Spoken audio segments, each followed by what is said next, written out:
también de, no sé, si a vos te llega una orden, venía a transfundir al paciente de sala 1, cama 7, y al paciente de sala 1, cama 7 lo cambiaron a sala 1, cama 20, y nadie te avisó, y no le preguntaste el nombre, y no lo reclasificaste al pie de la cama, y no lo conocías con antelación, le va a colgar una unidad que... Claro, me refiero a errores en la compatibilidad. O sea, si no tenemos esos errores sería lo ideal, pero muchas veces no tienen que ver con las pruebas pretransfusionales, tienen que ver con la movilización de los pacientes o de que no te llega una orden de venir a transfundir a Pérez Juan y vos a Pérez Juan nunca lo viste y te ponen mal la sala y la cama y llegaste a transfundirlo y no sé, no le preguntaste el nombre, también es un error humano y no tiene que ver con la técnica pretransfusional. Obviamente el 100% de garantizar las pruebas pretransfusionales, eso no hay duda. Pero bueno, también el reclasificarlo al pie de la cama te hace evitar que haga una incompatibilidad. Por eso te movieron el paciente, lo pasaron a otra sala, nadie te avisó. Si vos le haces la reclasificación al pie de la cama y el paciente es algo distinto a la unidad que tenés, te vas a dar cuenta que no es el mismo paciente o que la muestra que tenés no es el paciente que dicen o que hay algún error que ya se viene arrastrando. Entonces, esa reclasificación al pie de la cama te permite eso. ¿Bien? No. No, yo no he presenciado, por suerte, en la madera, ninguno. Pero no.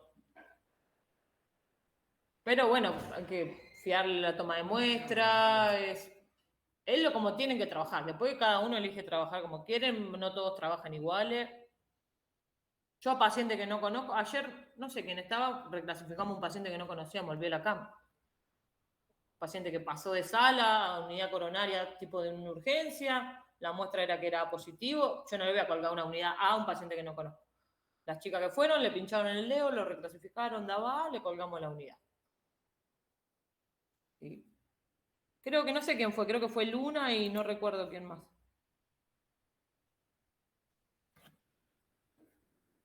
¿Continuamos?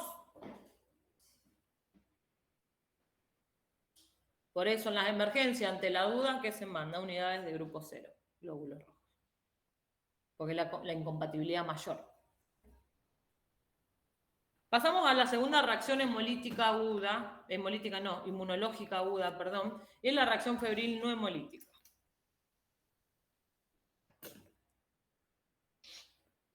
Obviamente es de los efectos indeseables, es el que más frecuente aparece, tiene una incidencia del 1 al 2% de las transfusiones y es más frecuente en pacientes obviamente que son politransfundidos y multíparas.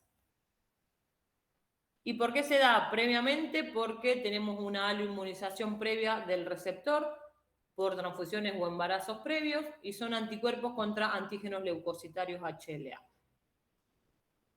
Se puede dar también por la liberación de citoquinas en el almacenamiento de los hemocomponentes o porque haya una contaminación bacteriana en la unidad.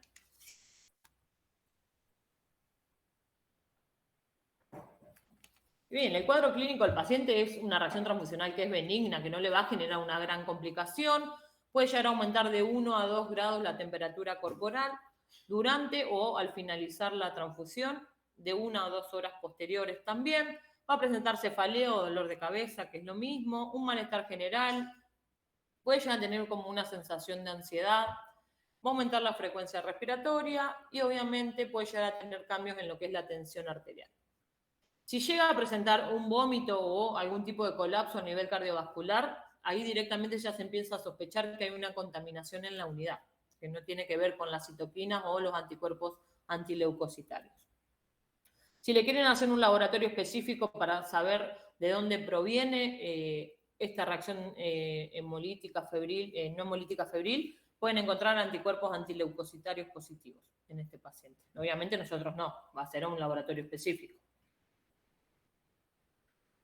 El tratamiento es detener, siempre que hay una reacción transfusional, es detener la transfusión. Le van a infundir solución fisiológica, le van a dar antipiréticos o lo que conocemos como paracetamol o ibuprofeno en caso de que sea alérgico, dipirona o acetaminofeno de vía oral o parenteral o intravenoso. Siempre que hablamos de antipirético tienen que ver que disminuyen la temperatura corporal.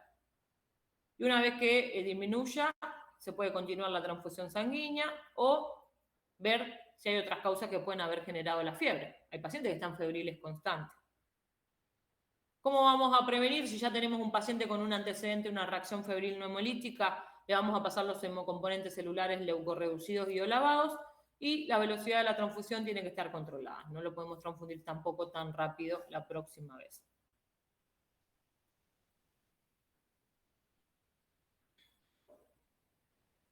¿En la transfusión de glóbulos rojos también se puede dar esto? Sí. Sí. O sea... En los dos componentes celulares se da. O en los glóbulos blancos, o en las plaquetas o en los glóbulos rojos, porque comparten glóbulos blancos. En los glóbulos blancos están los antígenos leucocitarios, si el paciente tiene anticuerpos antileucocitarios, están el desecho de las citoquinas por el glóbulo blanco, y bueno, se puede dar por un plasma que esté contaminado, pero rara vez están contaminados por la temperatura de conservación, no sobreviven las bacterias ahí. Entonces generalmente se asocian a la transfusión de glóbulos rojos y de plaquetas. Y las plaquetas sí tienen antígenos HLA, o sea... Sí, pues. Más allá de que puedan tener leucocitos... ¿Y dónde están los antígenos HLA? Ah, las plaquetas, sí, tienen, comparten. También. O sea que a pesar de que vos hagas la leucorreducción de las plaquetas... Igual disminuye la cantidad considerable de antígenos. ¿Continuamos? TRALI. El famoso TRALI tan severo y tan asustado es una lesión pulmonar relacionada a la transfusión y es bilateral, significa que hay afección en los dos pulmones. ¿Por qué le digo esto? Porque muchas veces el TRALI se confunde con la sobrecarga circulatoria por la sintomatología que el paciente presenta, y el diagnóstico diferencial o cómo pueden diferenciar el TRALI de la sobrecarga circulatoria es con una radiografía de tórax. Esa radiografía de tórax en el TRALI muestra que hay afección a nivel de ambos pulmones, y en la sobrecarga circulatoria solo hay afección en el pulmón izquierdo o del lado que tenga el corazón del paciente. Se supone que la mayoría lo tienen del lado izquierdo, pero hay gente que hay raros casos. Bien. Continuamos. Es de las reacciones transfusionales una de las más mortales. Generalmente aparece entre 1 a 2 horas terminada la transfusión, pero puede aparecer hasta las 6 horas posteriores. Los hemocomponentes involucrados siempre contienen un remanente de plasma y no tiene que ver con relación al volumen transfundido, que quiere decir que una unidad de glóbulos rojos puede dar un TRALI. Tienen menos cantidad de plasma, obviamente, que una unidad de plasma, pero puede generar un TRALI. El síndrome generalmente es la aparición de síntomas de forma aguda y tiene que ver con el aumento de la temperatura corporal, va a presentar fiebre, escalofríos, disnea, o sea, dificultad en la respiración, una hipotensión que luego puede transformarse en una hipertensión, y un edema pulmonar bilateral, esto que le decían, los dos pulmones, ¿sí?, con líquido. Pueden, si le hacen un laboratorio de control, presentar una disminución a nivel de los leucocitos, y para poder asegurarse que es un TRALI tienen que fijarse que no tenga una dificultad respiratoria que sea preexistente a la transfusión, y que si los síntomas aparecen hasta 6 horas después de la transfusión, pueden asociarse al TRALI.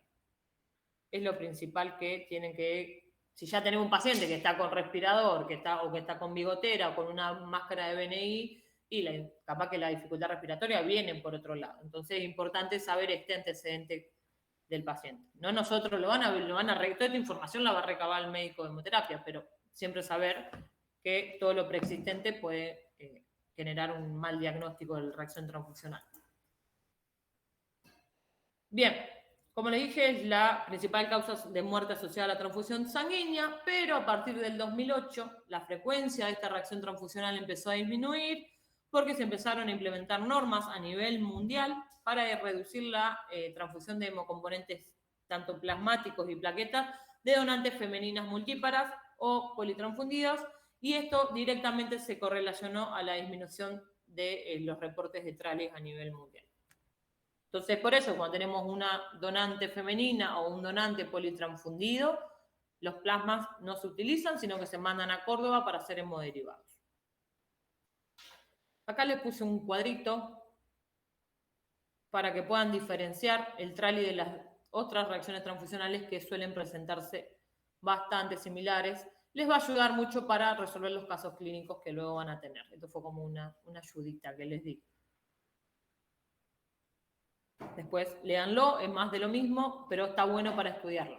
La aparición, los síntomas generales y el diagnóstico diferencial entre una y otra reacción transfusional.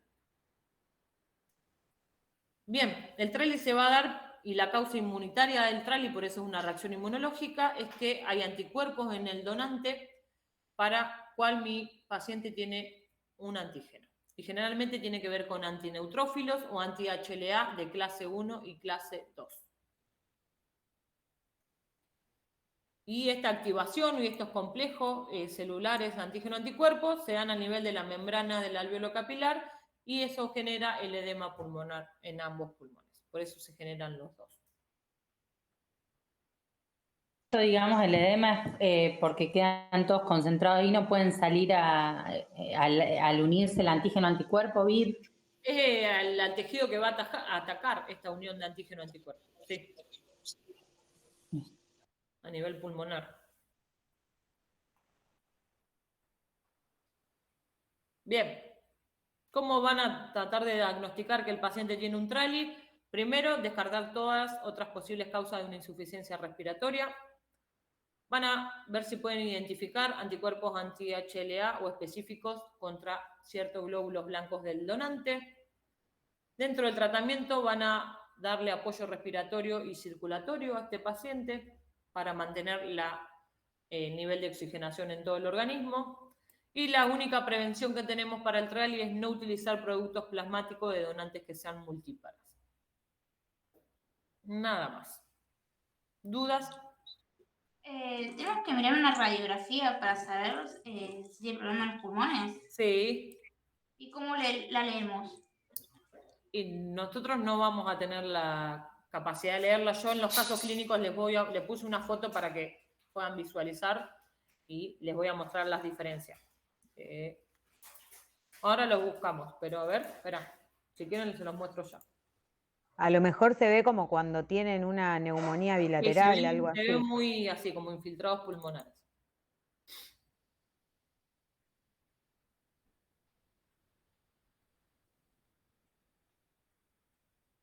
Estos son los casos clínicos. ¿Ven? ¿Llegan a verla? Está medio chiquita.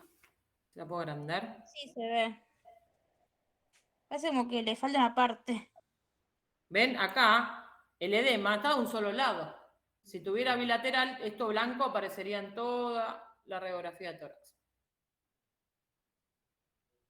O sea que eso blanco significa que tiene un problema en el pulmón.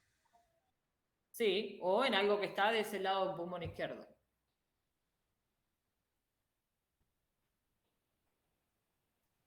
Bueno, si hay un edema bilateral, esto blanco aparecería a nivel de ambos pulmones. No tienen que saber leer radiografía, yo se lo puse para que le ayude a resolver el caso clínico que está acá. Se los acabo de spoilear. Bien, ¿continuamos? ¿O tienen alguna duda del trali?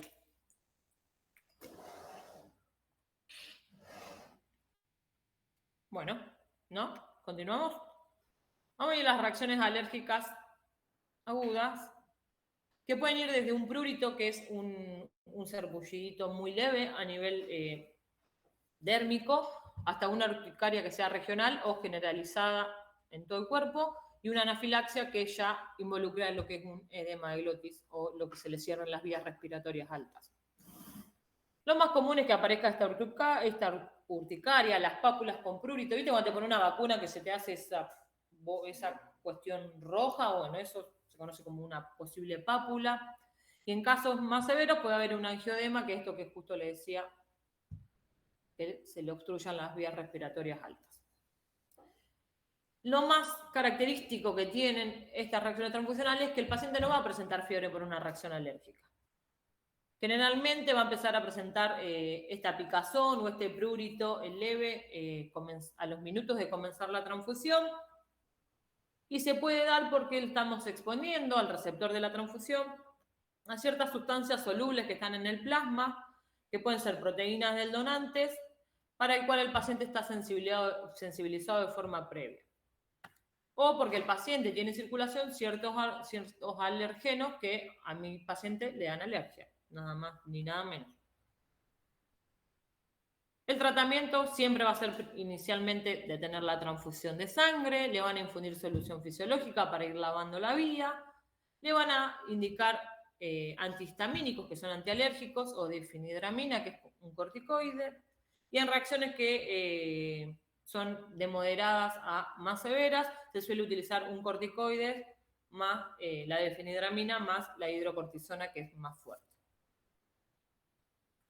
Una vez que cesan los síntomas de la reacción alérgica, le van a reiniciar la transfusión de forma lenta para ir chequeando que no vuelvan a aparecer estos rayos o estos pruritos a nivel dérmico.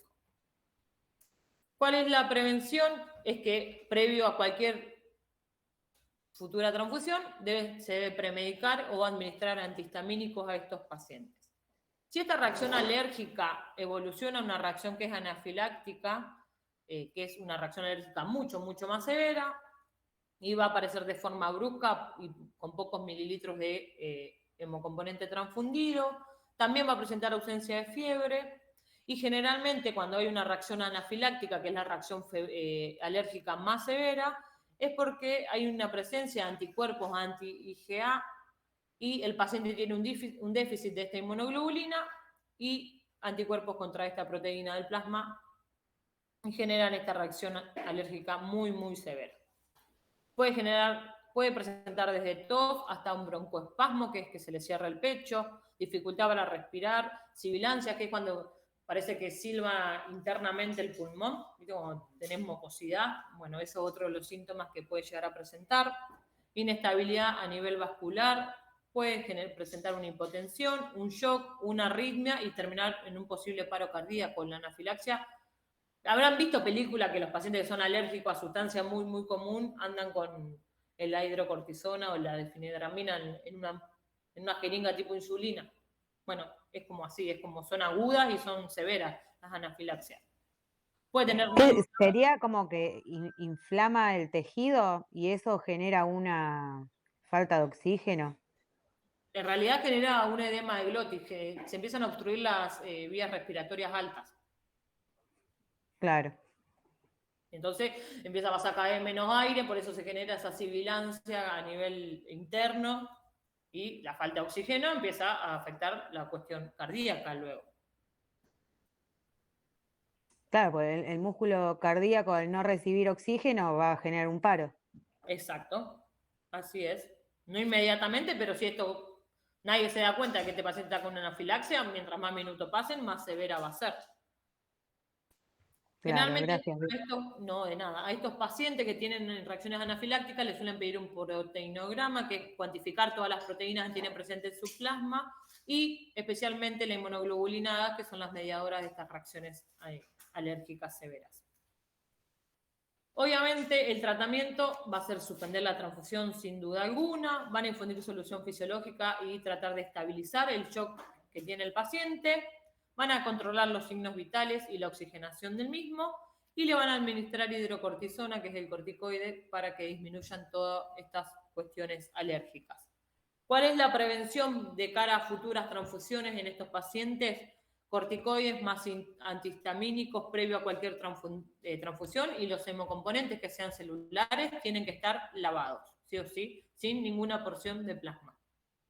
Si hay que transfundirle plasma, obviamente no lo vamos a poder lavar porque no tenemos nada para lavar, pero sí o sí tiene que estar premedicado. ¿En una segunda transfusión? Sí. Y obviamente en esta se va a detener, se le va a dar la medicación y después reiniciar, pero de cara a todas las transfusiones, posiblemente no tengan más una reacción, pero tienen que tener, ¿sí?, la premedicación con un corticoide, un antihistamínico, y si tenemos que transfundir glóbulos rojos y plaquetas, tienen que estar 100% desplasmatizados, y para garantizar eso los vamos a lavar. Vir, una pregunta. En caso de que la persona, por ejemplo, haya hecho una reacción transfusional de plaquetas, ¿Qué reacción transfusional? ¿Una alérgica? Claro. Sí. Si yo tengo que transfundir un concentrado de plaquetas, Viste que se hacen con varias unidades de pool, plaquetas. sí. Yo voy a pasar, claro, un pool de plaquetas. Voy a pasar de a una No, haces sabiendo que el esa pool persona... y plasmatizás todo. Ah, está. Listo, eso quería Es más, saber. Yo si en el pensé que momento pasabas de a una para saber, en caso de que vuelva a hacer una reacción transfusional, saber que qué unidades, plaqueta hizo la reacción. en realidad, como son por proteínas del plasma, no podemos hacer más que desplasmatizarlo. En el caso que le estemos transfundiendo glóbulos rojos o plaquetas en el momento que presentan anafilaxia, lo ideal es llevarse ese hemocomponente que estamos transfundiendo y también lavarlo y después reiniciar la transfusión. Ah, está. De eso va a depender del volumen. Si nos queda un dedo de glóbulos rojos y la verdad no tiene sentido someterlo a una posible contaminación por 10 mililitros de glóbulo. Pero si es viable, es ideal lavarlo previo a reinfundirlo. Bueno. ¿Bien? ¿Continuamos?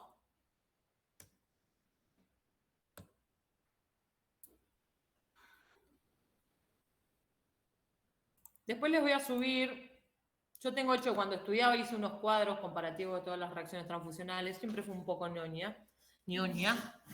No tengo el archivo, pero tengo las hojas y las escaneé y después se las voy a compartir, así les es más fácil estudiarlas. Pero, bueno, son fotos de una hoja, está todo como antiguo, pero no son tan antiguas. Bueno, vamos a pasar a las reacciones agudas, pero que son no inmunológicas, y vamos a hablar de la tan nombrada sobrecarga circulatoria. Obviamente es no inmune porque no hay un complejo antígeno-anticuerpo. ¿Con qué tiene que ver? Con el aumento rápido de la volemia en un paciente que tiene una disfunción cardíaca o pulmonar o una función que esté disminuida. Es lo mismo, esos conceptos. Generalmente son en pacientes que son insuficientes renales crónicos y la expansión del volumen en poco tiempo en un lapso corto de tiempo genera que haya una sobrecarga circulatoria. ¿Qué va a presentar el paciente con una sobrecarga circulatoria? Un ritmo de galope. Cuando lo oculten con el coso, va a tener un ritmo distinto a cualquiera de nosotros, como si estuviera galopeando un caballo. Eso van a escuchar. Disnea, que es la dificultad respiratoria. Ingurgitación yugular es que se va a ver, ¿sí?, la aorta así como que se va expandiendo. Va a ser visible eso. Cianosis, que es un color azulado en las extremidades o alrededor de los labios. Cefalea, que es dolor de cabeza. Puede presentar taquicardia e hipertensión. Y hay una pregunta. Sí, Vir, te pregunto, la cianosis, ¿no estaría como Sí. más relacionada a la falta de oxígeno? Y, claro, Y con tenemos la disnea. sobrecarga Pero hay... imagínate que el corazón está haciendo un sobreesfuerzo porque recibió mucho volumen de golpe. Y no siempre estamos hablando de glóbulos rojos, no estamos hablando solo de oxígeno, estamos hablando de un exceso de volumen en un lapso corto. Claro. Entonces, el corazón no está funcionando de forma habitual. ¿Por qué? Está latiendo a un ritmo que no es el habitual, que es el famoso ritmo de galope. Entonces, no está redistribuyendo la sangre oxigenada de forma normal al nivel organismo. ¿Me entendés? Bien, claro, entonces no están llegando ahí a los tejidos el oxígeno. Claro, y obviamente los tejidos que menos van a llegar son los de las extremidades. Claro. La punta de los dedos de las manos y la punta es lo que menos el sistema, el organismo se va a preocupar por los dedos, sean los superiores o los inferiores. Sí. Pero a la vez cuando también hay una falta, digamos, de oxígeno, acá, o sea, habría, digamos, una sobrecarga, pero con una falta también trabaja exigido, es, digamos, hace el mismo trabajo Es en el cuanto mismo trabajo, con exceso o con falta. porque lo que tiene que hacer en realidad es volver a su equilibrio, digamos, a equilibrar. A equilibrio, todo un equilibrio en nuestro Hemostasia, hemostasia. Bueno. No, hemostasia es la coagulación. Vos estás hablando del intercambio gaseoso que no se llama hemostasia. No, en realidad equilibrar, bueno, bien. Hematosis se llama. Bien. El intercambio gaseoso. Bueno, ¿cómo lo van a poder diagnosticar? Es con una radiografía de tórax y va a tener el índice cardiotorácico aumentado del lado del corazón solamente, a diferencia del TRALI que lo tiene ese edema en ambos lugares. A diferencia del TRALI, también estos pacientes mejoran con diuréticos porque van a aumentar la diuresis, entonces eso va a generar que se disminuya el volumen que está en circulación, y ciertos inotrópicos para garantizar la estabilidad hemodinámica.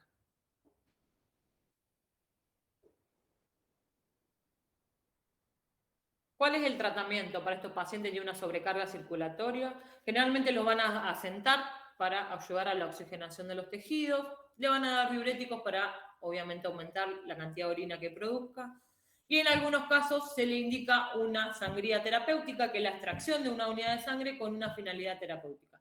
Así ayudamos a disminuir de forma más rápida el volumen que esté en circulación. ¿Extracción de? Es como una unidad de sangre, como si fuera un donante. Vamos con una bolsita, que generalmente es doble o simple, que tiene anticoagulante.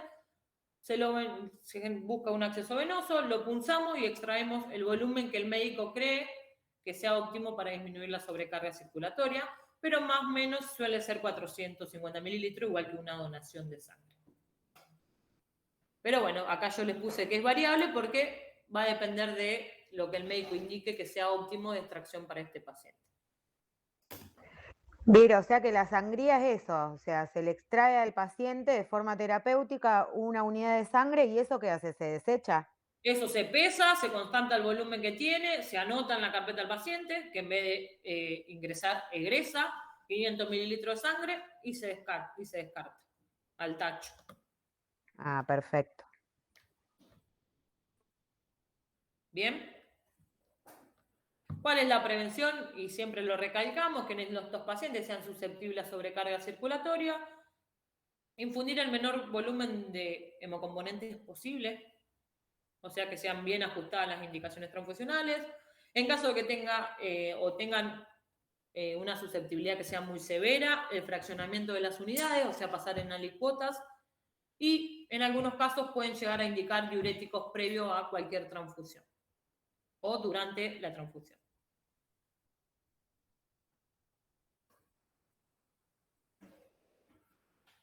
¿Dudas hasta acá? Bien, tenemos la reacción pseudohemolítica o reacción hemolítica que es de origen no inmune, entonces no hay un antígeno o anticuerpo generando esta hemólisis, sino tiene que ver con ciertos procesos físicos o químicos a los que sometemos a la sangre. Puede ser porque congelamos y descongelamos, o porque sobrecalentamos, por ciertas drogas que generan hemólisis a nivel de las células sanguíneas, por mecánica de ciertas bombas rotativas, como son las bombas extracorpóreas en los pacientes que están sometidos a cirugías cardiovasculares, o agujas muy finitas en los catéteres para la infusión de los hemocomponentes celulares. También pueden generar reacciones hemolíticas no inmunes, o como se les suele llamar, pseudohemolíticas. Bueno, el cuadro clínico es que puede llegar a presentar una hemoglobinuria leve, una ictericia leve y tardía. En el laboratorio van a encontrar hemoglobina libre en plasma. Obviamente si le hacemos un test de Coombs directo va a dar negativo, porque el test de Coombs directo solo detecta hemólisis de origen inmune, ¿sí? De anticuerpos pegados a los glóbulos rojos, y acá no hay ningún componente inmune. Todo es externo, ¿sí?, a la célula. Pero sí puede haber una disminución de aptoglobina porque el glóbulo rojo de alguna forma se puede estar rompiendo. No por un componente inmune, pero se está rompiendo. Idealmente, para iniciar un tratamiento hay que identificar la causa de esta pseudohemólisis, suspender la transfusión y hidratar al paciente. ¿Cómo podemos evitar las pseudohemólisis? Obviamente que la conservación y el manejo de los hemocomponentes lo haga un personal que comprenda cómo hacerlo y sea el adecuado. A ver que hay una pregunta. Sí, yo, Ir. Yo no veo si ustedes hablan o levanten la mano, así que yo escucho el ruidito nomás. La hemoglobinuria, ¿qué era? ¿Hemoglobina en la orina? En la orina. ¿Pero eso por qué? Porque se rompen los vasos sanguíneos y mueven. Los glóbulos rojos se están rompiendo. No por una hemólisis, por un complejo antígeno-anticuerpo. Pero siempre que se rompe el glóbulo rojo, se libera bilirrubina. Eso sépanlo, como en cualquier mecanismo. Listo. Gracias. Y esa hemoglobina libre y bilirrubina va a ir a parar siempre a la orina. No, por eso en los laboratorios va a dar siempre alta cuando haya Sí. hemólisis. Exacto. Los riñones filtran el plasma sanguíneo, o sea, nosotros orinamos un plasma sanguíneo filtrado. O sea, la orina es plasma sanguíneo filtrado, o sea, para que les quede claro. Entonces, todo lo que se deposite ahí vaya a parar los riñones. Todo lo que tenga que ver con complejos de hemólisis. Entonces, las principales causas o consecuencias que podemos observar es a nivel de la diuresis del paciente, sea la orina o no. Bueno, entonces, ¿cómo evitamos esta pseudohemólisis? Obviamente que las personas que manejan los hemocomponentes sean personas que sepan cómo hacerlo, tengan un manejo adecuado de los concentrados tanto de glóbulos rojos o de plaquetas. Podemos tener una muestra post-transfusional de esta unidad. Si ponemos, por ejemplo, una colita de esa unidad en un tubo de hemólisis con solución fisiológica y centrifugamos, posiblemente el sobrenadante que tengamos sea de color rojizo. Eso nos va a mostrar que hay una hemólisis, por ejemplo. Y eso nos da que hay hemoglobina libre. También podemos observar el aspecto de la unidad, si hay coágulos o cambios de coloración que no es habitual en el hemocomponente. También nos pueden ayudar a esta pseudohemólisis. ¿Dudas? ¿No? Creo que las de este Power son todas hemolíticas. No. Son todas. Sí. Todas, tanto inmunes como no inmunes, agudas y tardías. Están todas. Ahora estamos en agudas no hemolíticas o no inmunológicas. Bien, pasamos a la embolia gaseosa. Si hablamos de gaseosa, estamos hablando de gases y estamos hablando de aire. Y la embolia gaseosa se da porque hay una infusión de aire a través de la vía que estamos transfundiendo. O sea, no purgamos con el perfus bien la unidad. Hay estudios que dicen que los largos de los perfus, tanto para medicamentos como para hemocomponentes, la cantidad de aire que puede llegar a soportar una persona hasta tener una embolia gaseosa. Pero eso va a depender del tipo de catéter al que estemos transfundiendo. Si tenemos un catéter central, idealmente no tiene que haber ninguna gota de aire. Los síntomas de esta persona va a presentar tos, disnea, dolor a nivel torácico y puede llegar a presentar hasta un shock. Va a tener hipotensión y arritmias cardíacas, porque ese aire que ingresa a la circulación, ¿dónde va a terminar? En el corazón. El tratamiento es colocar al paciente en decúbito lateral, como el famoso, la posición fetal.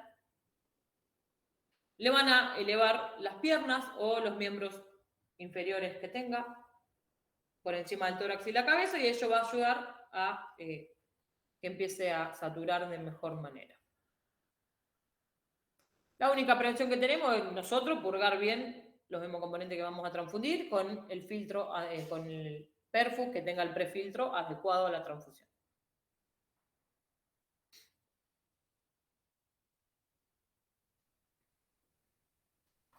Esto ya vimos bastante, pero los efectos de la transfusión masiva también son reacciones transfusionales agudas no inmunológicas. Tiene que ver con la hipocalcemia, que ya sabemos que se da por el exceso de citrato transfundido en los hemocomponentes, que está presente en los anticoagulantes. Yo se los volví a poner, pero el tratamiento, si un paciente presenta hipocalcemia, que lo va a referir mediante síntomas de parestesia, calambres o fasciculaciones que le hormigueen alrededor de los labios, por ejemplo, arritmia, náuseas o hiperventilación si empieza a ser más grave, hasta una depresión de la función cardíaca. El tratamiento que que le van a dar a este paciente es disminuir la velocidad de transfusión o interrumpir la transfusión y hacer una corrección de este calcio con glucanato de calcio de 1 a 2 mililitros por kilo del paciente.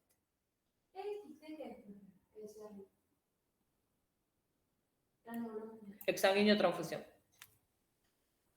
También que se considera una transfusión masiva. ¿Dudas con la hipocalcemia? También entra la hipotermia dentro de estas reacciones transfusionales, que es por la infusión de grandes volúmenes a una temperatura fría en un lapso muy corto de tiempo. Y esto lo que genera es que haya una alteración del metabolismo hepático del citrato y aumenta el riesgo entonces de hipocalcemia y asociado a esto, arritmias cardíacas. La prevención que tenemos para evitar la hipotermia es el calentamiento adecuado de la sangre con calentadores. Hay calentadores específicos para hemocomponentes, no tenemos, pero capaz que en algún momento llegan a ver, o baños a temperaturas controladas. ¿Dudas con las reacciones agudas? No, son un montón, yo sé que son un montón. Mucha info. Es un montón de información, pero nos quedan todavía las tardías. O sea, queda un montón de información más.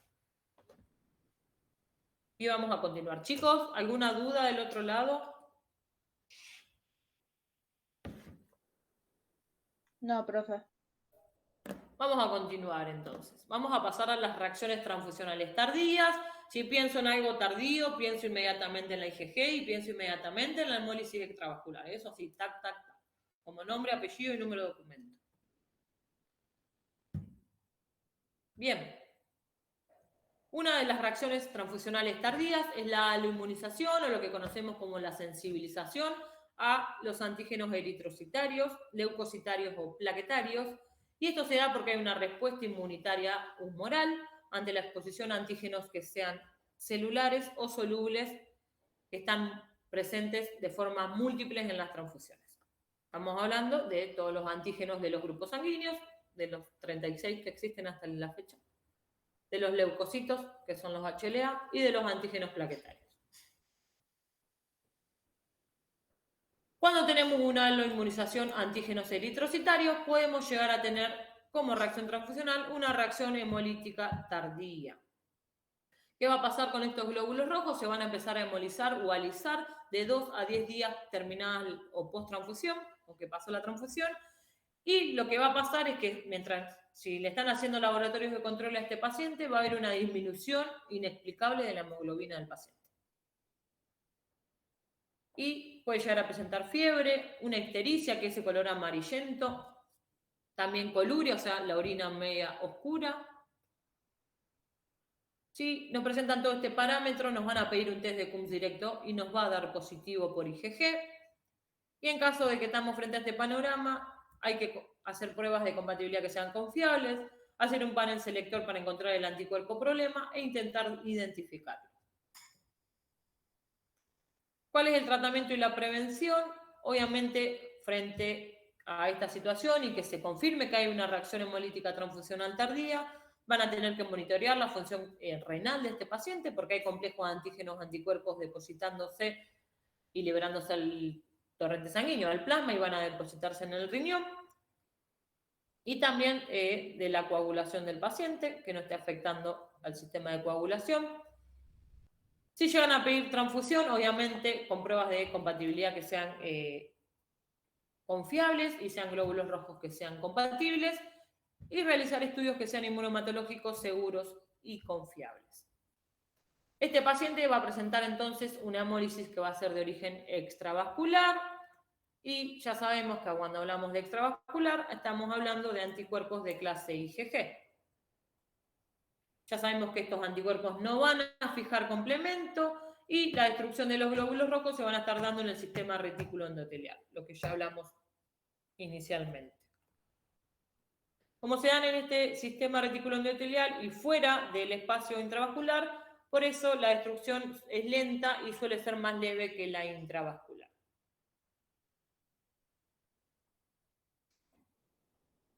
Si hablamos de antígenos plaquetarios o de célula plaquetaria, célula sanguínea plaquetaria, vamos a tener como principal reacción transfusional la famosísima refractariedad plaquetaria. Puede ocurrir a partir de los 7 a 10 días por transfusión y se van a dar cuenta de que el paciente puede estar sufriendo una refractariedad plaquetaria, y se los voy a marcar acá, porque luego de la transfusión no se observan recuentos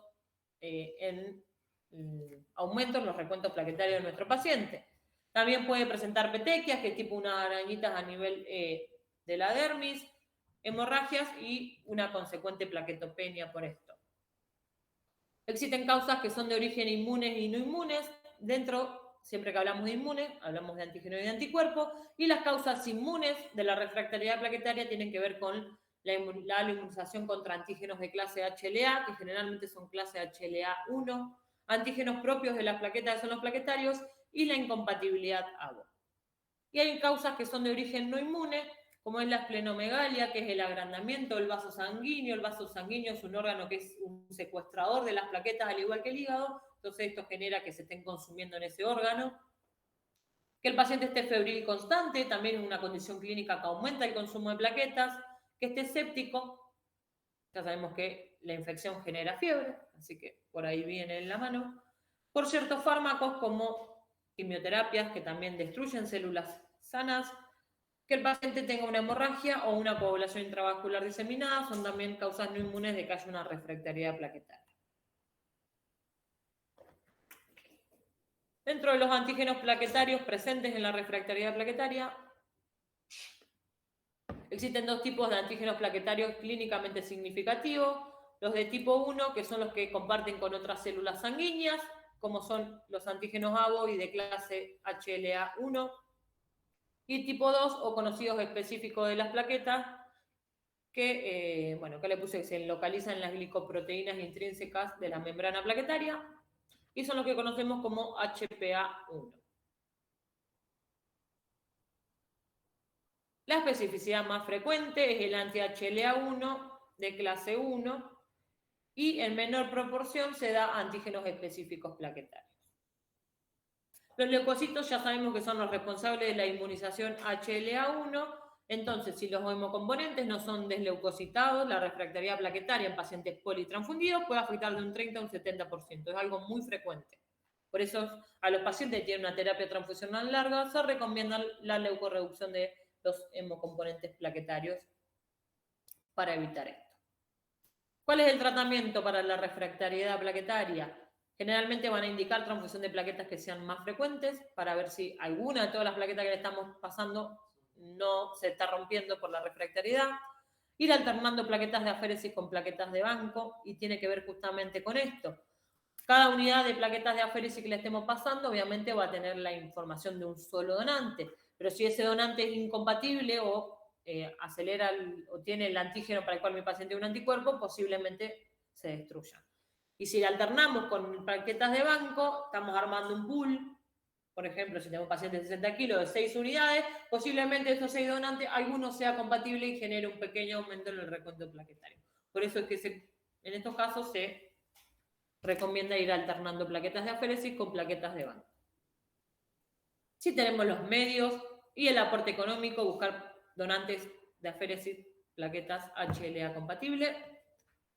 Y la única profilaxis que tenemos es transfundir componentes de leucocitados para evitar la principal causa, ¿sí?, de corporal o inmunización HLA. Ya sabemos que la incompatibilidad ABO la podemos manejar muy bien, que es pasando pools de plaquetas ABO compatibles o desplasmatizados. ¿Dudas con la refractariedad plaquetaria?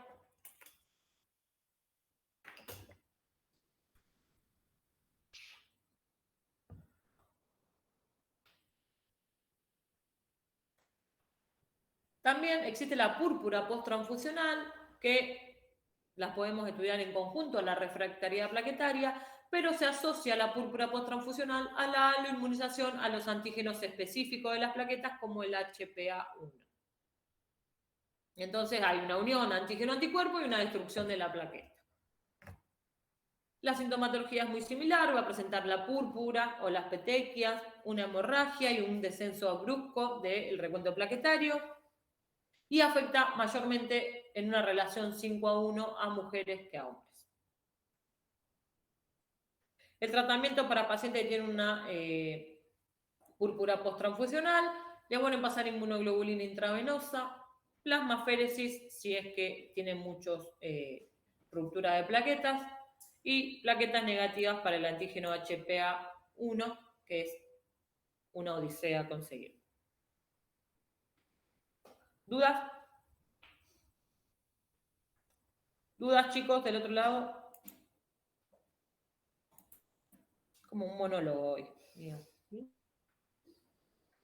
La famosa enfermedad injerto contra huésped, que la prevenimos, ya sabemos con qué, con la irradiación gamma de los hemocomponentes celulares. Y esto se da porque hay linfocitos funcionales transfundidos a pacientes que están inmunosuprimidos. O pacientes que tienen una inmunocompetencia de base y reciben linfocitos HLA compatibles, o sea que los donantes de esos hemocomponentes son familiares de primera o de segunda línea sanguínea, digamos. Los síntomas y signos que presenta un paciente con una enfermedad injerto contra huésped es una erupción maculopapulosa, es como cuando dijimos lo de las vacunas, pero son bien grandes, todo así como manchas rojas y con relieve. Una Perdón, anorexia. Sí. Vir, pacientes inmunocompetentes reciben linfocitos HLA. Linfocitos HLA es que contienen el antígeno ese, digamos. Claro. Listo. Pueden presentar náuseas, vómitos, diarrea, una hepatitis, porque se afecta al tejido hepático, y pancitopenia, que es la disminución de las líneas celulares de la sangre, ¿sí? A valores por debajo de los normales. La mortalidad al injerto versus huésped es del 70 al 90%, por ende hay que identificar bien a los pacientes que están inmunosuprimidos o son inmunocompetentes para la transfusión de hemocomponentes irradiados. O sea, las personas que pueden tener esto son o pacientes que son inmunosuprimidos o que reciben linfocitos HLA compatibles. Exacto, de familiares de primera O línea. sea, son dos tipos de pacientes distintos. Que ahora los vamos a poner en una listita más o menos los que pueden llegar a ser. ¿Cómo lo vamos a prevenir? Con la irradiación gamma o cobalto de los hemocomponentes. La prevención es absoluta a fetos intraúteros, si vamos a hacer una transfusión intrauterina, a receptores de transfusión en médula ósea, a productos sanguíneos donados por familiares de primera línea, a pacientes con una enfermedad de Hodgkin o un linfoma de Hodgkin, y son relativas en pacientes que están sometidos a quimioterapias o radioterapias, porque suelen también inmunosuprimirse, porque la quimioterapia y la radioterapia matan la célula que está enferma y la célula que está sana, entonces va a haber menos cantidad de glóbulos blancos, entonces va a estar inmunosuprimido. O pacientes con ciertos cánceres, o la mayoría de ellos. ¿Dudas? ¿No?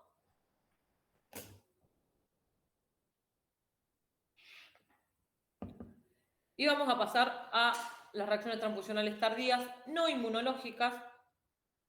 Y una de las enfermedades es la sobrecarga de hierro.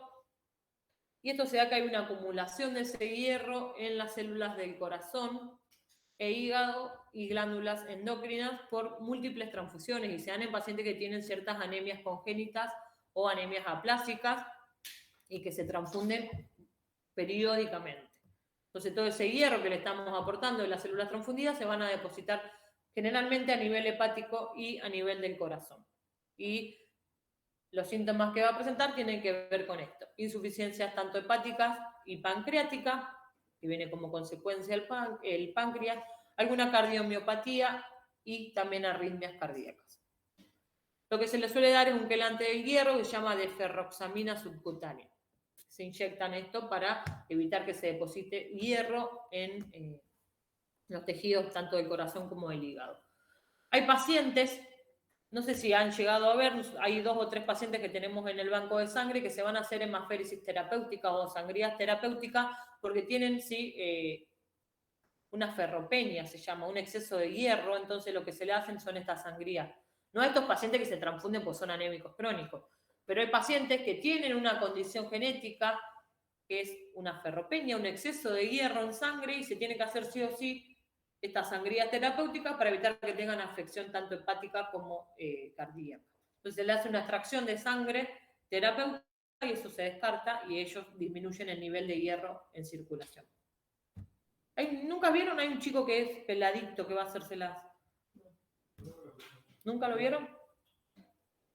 Porque tiene eso, un exceso de hierro. No es un paciente anémico, que esto generalmente estamos hablando de reacciones transfusionales y estamos hablando de pacientes transfundidos acá. Pero bueno, hay sobrecargas de hierro que se tratan también con sangrías terapéuticas. Y lo que nos queda ver tiene que ver con las enfermedades infecciosas transmitidas por transfusión, y las causas por las que se pueden dar son inicialmente 4, o uno que tengamos donantes en periodo de ventanas que no pudimos identificar, donantes que sean asintomáticos y portadores crónicos de ciertas infecciones transmisibles por transfusión y tengan resultados persistentes negativos en las pruebas de laboratorio. Ya hoy en día con la biología molecular esto ya no sucede, pero bueno, antes era una de las causas. O que tengan infecciones con cepas mutantes o cepas que no son detectables en las pruebas, o porque haya errores técnicos de laboratorios en las muestras. Es las principales causas que pueden generar infectarte mediante una transfusión de sangre. Y como siempre digo, al paciente que lo necesita, el componente adecuado en el momento preciso, con la indicación correcta, así hay que transfundir a los pacientes. ¿Alguna duda? Un montón, capaz.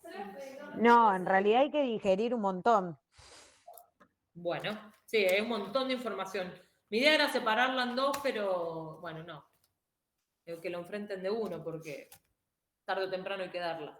Vir, ¿Qué me ibas a preguntar, Viole? No, del trasplante de médula ósea. O sea, cuando vas a un trasplante de médula ósea, puede generar la enfermedad de Kertow-Huesper. Sí. O sea, vos no podés irradiar la médula ósea. Esa que No. está trasplantada. Pero sí tenés que irradiar los mismos componentes después. En caso de tener que transfundirla, irradiar. Si irradiar la médula ósea, no transfundir células viables. O sea, el componente de trasplante. André, ¿qué ibas a decir? Me pareció que hablaste. Vir, yo iba a hacer una pregunta. Ah, alguien. Sí. ¿Tenés Audio. ese Power en Word o en PDF? No está en PDF acá. ¿Sabes por qué no lo cargo a PDF? Lo tengo en PDF. Lo había guardado en PDF, pero me desaparecen 3 filminas en PDF, que es la de la embolia gaseosa. Sí, a mí me pasó eso. ¿Te pasó eso, viste? No sé por qué. Impresa y esas de embolia gaseosa y otra más la tengo. Por eso lo subí. Yo lo tengo acá en PDF, para que no lo encuentre. Acá. Pero me desaparecen 3 filminas, no me pregunté el por qué. Por eso lo pasé en Power. ¿Vos querés para imprimirlo? Claro. ¿Querés que yo lo subo en PDF? Te va a faltar la embolia gaseosa y creo que la sobrecarga circulatoria. Bueno, hoy me fijo y lo imprimo bien. De última yo lo agrego. Por eso, para que tengas en cuenta que te va a faltar, si lo haces... Ah, y la sobrecarga de hierro. Son 2 filminas las que se aparecen en PDF. No sé el por qué, pero es lo que pasa. Te lo cargo si querés en PDF. Lo cargo acá, Gracias. lo cargo acá también en PDF. Pero no sé por qué a mí, porque yo cuando lo descargué en la compu me quedó así. Pero cuando lo miro acá en el celu sí me parece. No sé, a mí me pasó lo mismo, por eso lo cargué lo cargo en PDF también. Fíjense ustedes en qué les sirve. Bien, había preparado 4 hermosos casos clínicos que no vamos a llegar a dar, pero se los voy a dejar para que lo hagan y el martes que viene los corregimos y ya terminamos con la unidad número 1. Así de rápido. Y vamos a pasar a la unidad número 2, que arranca con la indicación transfusional en pediátricos y neonatos. ¿Bien? ¿Alguien que no le haya tomado la asistencia del otro lado?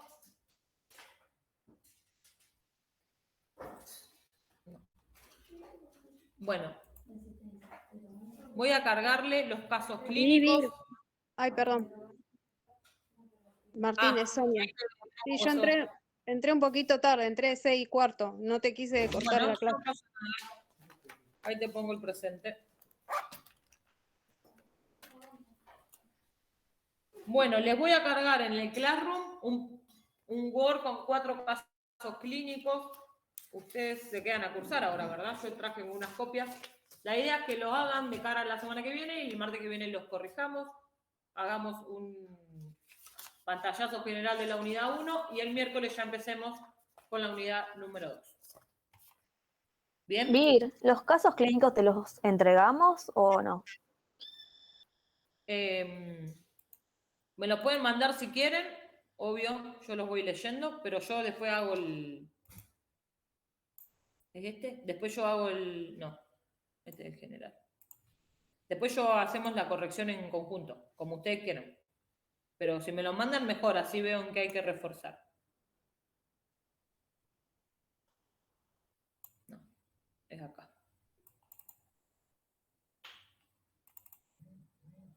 No, no es ese, no es ese.